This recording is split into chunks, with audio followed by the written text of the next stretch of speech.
तो बड़ा कैसे हैं सभी लोग। आज हम लोग करने वाले हैं जेई मेंस 5 अप्रैल शिफ्ट 1 का कंप्लीट डिस्कशन की क्या क्या आया है और कितना कितना क्या क्या पूछा गया है कौन से पार्ट में से।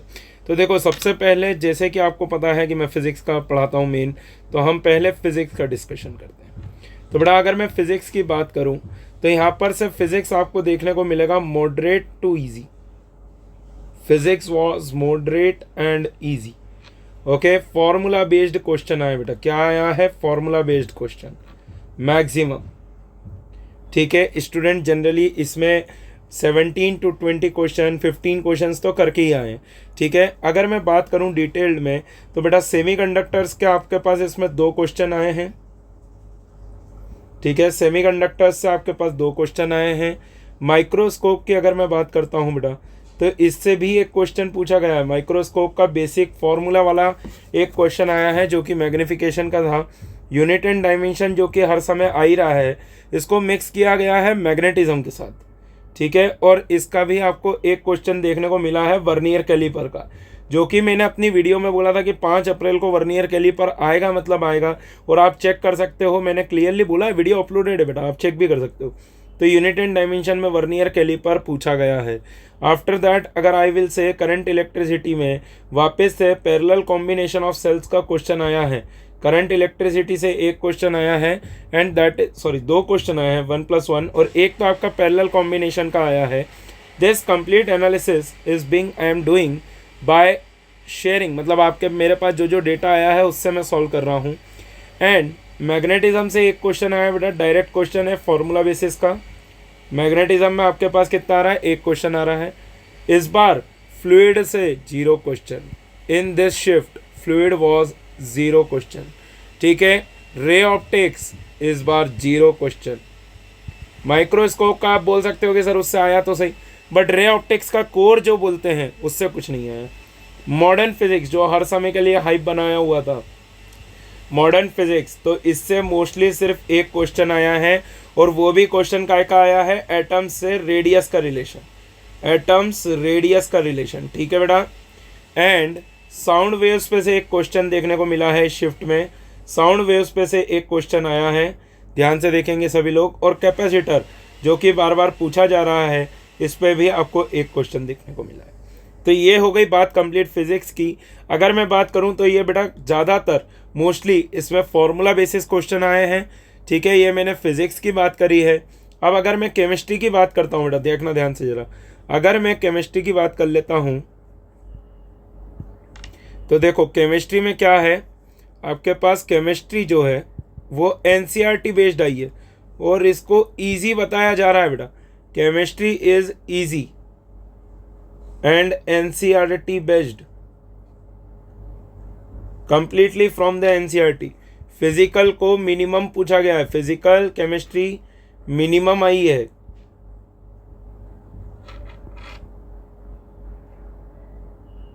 मैक्सिमम पूछी गई है ऑर्गेनिक एंड इनऑर्गेनिक।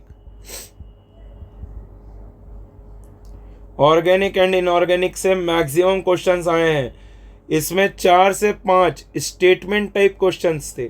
4 से 5 क्या थे बेटा? स्टेटमेंट क्वेश्चंस थे बेटा। जैसे कि मैंने एक पूरी प्रिपरेशन वीडियो बनाई थी, उसमें मैंने क्लियरली बोला था कि भाई अगर आप एनसीईआरटी को कम्प्लीटली रीड कर लेते हो लाइन बाय लाइन तो आपका केमिस्ट्री डन हो जाएगा। और देखो बेटा, वो बात सही हो रही है। ठीक है, आपको पूरे चैनल पे सारी वीडियोस मिल जाएगी, you can check it out. मैं ऐसा झूठ नहीं बोल रहा हूँ बेटा। ठीक है, और जो लोग पहली बार चैनल पर आ रहे हैं बेटा, वो चैनल को सब्सक्राइब जरूर करना। ठीक है, आगे बढ़ते हैं हम मैथ के सेक्शन की तरफ। तो मैथ में यू विल सी ये हर समय की तरफ मॉडरेट टू डिफिकल्ट। क्या है? Math is moderate to difficult. Okay बेटा, math is moderate to difficult. Limit and continuity and differentiability high पूछा है। लिमिट, कंटिन्यूटी एंड डिफरेंशिएबिलिटी सबसे ज़्यादा वेटेड 3 क्वेश्चन देखे गए इसके। इंटीग्रेशन जो कि हर समय आता ही है, इंटीग्रेशन के भी 2 क्वेश्चन देखे गए हैं बेटा। ठीक है, coordinate geometry always on high priority, इसके 2 क्वेश्चन देखे गए हैं। कोऑर्डिनेट ज्योमेट्री 2 से 3 क्वेश्चन बता रहे हैं बच्चे। ठीक है बेटा। सीक्वेंस एंड सीरीज आपके पास एक क्वेश्चन आया है शायद सीक्वेंस एंड सीरीज का, कॉम्प्लेक्स नंबर का एक क्वेश्चन आया है, बाइनोमियल का एक क्वेश्चन आया है। तो ओवरऑल अगर मैं पेपर की बात करूँ बेटा, overall if I will talk about the paper, तो पेपर कैसा था आपके पास? Overall paper